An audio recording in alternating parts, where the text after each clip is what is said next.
Good morning. Good morning, all.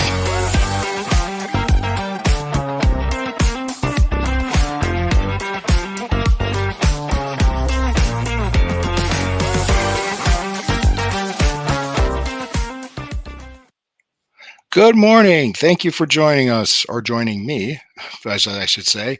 I am Lou Marconi with Burning River Browns Talk at L Marconi 251 on Instagram, at L Marconi 1973 on Twitter. I am on about an hour later than usual. I had some things to take care of today, so I came on at 9:30 instead of 8:30 a.m. Eastern. So I'm here as a part of the Fanatical Elves Network and Fans First Sports Network. Fanatical Elves is a subsidiary of Fans First Sports Network. And hey, check out all the content at these places. It's really good stuff, and we have a lot of good talent and great people that put out their content along with myself. So what I want to talk to you about today is, yeah, there's still no Brazil announcement. We could go over that because I was hoping it was going to be yesterday, probably today, but it looks like the longer it takes to just they're just dragging their feet. They want to make a big spectacle out of it. It should be before the draft, and also I want to talk about why I really don't put much stock in mock drafts and I really don't do mock drafts.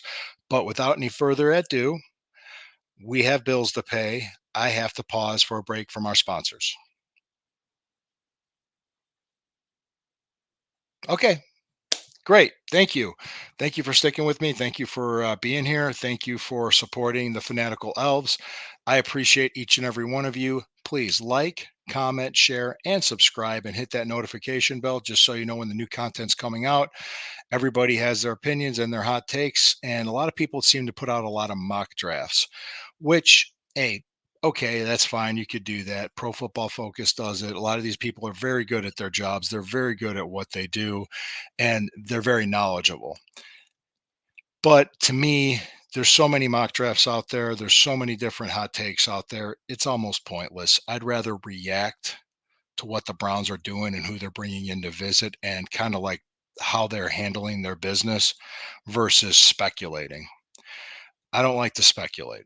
My The way I want to approach my job as a content creator and journalist is to react and give my reaction to what's going on and what I'm seeing happening. I did an article, or I'm going to have an article drop today of the tackle from Yale, Amendeji. Hope I pronounce his name right, Kieran Amendeji. He is definitely a very interesting prospect. I could see him being taken at 54, and that's just not being. He's being brought in for a visit. The Browns, they visit him at the combine. He's being brought in for a visit. That's not just speculation. That's just me reacting to them bringing him in for a visit. And if you look at the landscape of the team, or the of what it is, you have Dewan Jones, great young rookie right tackle. Jack Conklin, 28 years old now, and had a series of injuries. He you don't know how reliable he is. And you have Jed Wills on the last year of his rookie contract. He might not be on the team next year. So you could bring in a tackle like him in the second round, develop him for a year, build up his strength, get him a little bit stronger. I think he's not even 24 years old yet. I'd have to check that. But you could bring him in and develop him and slide him right in at left tackle or right tackle. People are thinking Dewan Jones could be a left tackle, but I don't want to move a guy out of position at the NFL level. Plus, there's also circumstances with mock draft people that they don't know that NFL executives know. Because I've seen there's one incident that I'll never forget that was on ESPN with Mel Kiper, and it was with the Colts organization. Trent Dilfer, this was, God, it had to be 93, 92, 93. And Trent Dilfer told this story to Sir Yacht on a video that Sir Yacht was meeting and interviewing all the old Browns quarterbacks since 1999. And one of them was Trent Dilfer. He was here in the mid 2000s. He actually said this, which he regretted telling the Colts before the NFL draft. He told the Colts, "You draft me, I'm not going to play for you. I'll hold out until next year, and I could be drafted first overall." So the Colts didn't want to mess with that. They were fine. They didn't take him. They took a linebacker named Trev Alberts instead. He had a pretty good career. I'm trying to remember. I can't go over Trev Alberts' number, so don't really necessarily quote me on that. But he was a starter in the NFL for a while. He wasn't a complete total bust. Trent Dilfer, he had a good career. He won a Super Bowl, and I can't remember exactly. I mean, he wasn't. I wouldn't necessarily say he was a Hall of Famer, but he had a good career in the NFL, and he played in the NFL for a long time. But what he said is that there's no way Mel Kiper would have known that I said that to the Colts, and I should have never have said that. He did say that. So sometimes things like that happen with mock drafts. Yeah, it looks like to me like the Chicago Bears are gonna, especially you probably get the first 15 to 20 picks. You get an idea who's going to take who and who's going to take what.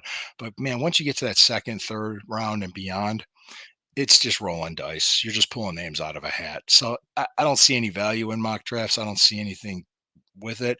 Now, there's people. I'm not discounting what these people know that do mock drafts, and I'm not saying anything negative about their knowledge. But to me, it's just an exercise in futility. So I choose not to do it. And I'd rather you say, look at who the Browns are bringing in to visit and why, and kind of react to that as a part of speculation, just looking at what's happening. I even had an article about Joe Milton from the Tennessee quarterback that could be brought along and developed from the practice squad, and he has a rocket for an arm. He has a lot of great athletic ability, but he's probably a fourth round pick, if a third or fourth round pick, if that. So he could be another guy they'd be looking at. You never know. You really don't know. There could be trades made. There could be all kinds of things. So we'll have to wait and see. Uh, the one thing I am looking forward to is the announcement. Did not hear anything from the NFL on the Brazil game. I did see an article from Sports Illustrated saying that it's going to be between Green Bay and Cleveland. And do they really? What is the league seeing as the most marketable team? Could be it, but also logistically, it's a little bit more difficult for Green Bay to fly out to Brazil. They have to go to Milwaukee first. So maybe there's some teams that just don't want to go out there. But my understanding is the Browns want to do it and they want to play in Brazil. Also, hopefully they'll announce it today. I would think they would announce that game before the NFL draft. And really, I mean, guys, we're less than 3 weeks away from the draft. What are we going to talk about after the draft? What are we going to do? We'll find something, I'm sure. So, hey, just to kind of sum up everything, maybe there's an announcement today, but probably within the week. Hopefully, we'll know who's playing in Brazil, and it should be the Browns. I think it would be a great game. I'm going to be on tonight live for Burning River Browns Talk Friday night edition with Sherry from NEO Insiders and tons of fun. My friend Jason, he's a super fan and he's a good guy. And we're going to talk Browns. We're going to talk draft. We're going to talk all kinds of things. We might even do some Browns trivia. Hey, feel free to comment. Feel free to like. Feel free to share. Feel free to subscribe. Fanatical Elves Network. We got a lot of great people, a lot of good content. People are working hard to get you guys Browns information of Fanatical Elves Network and Fans First Sports Network, which is more nationwide. Thank you guys so much for everything. Please always remember when the river burns, it burns brown and orange. Have a great weekend. I'll see you guys tonight.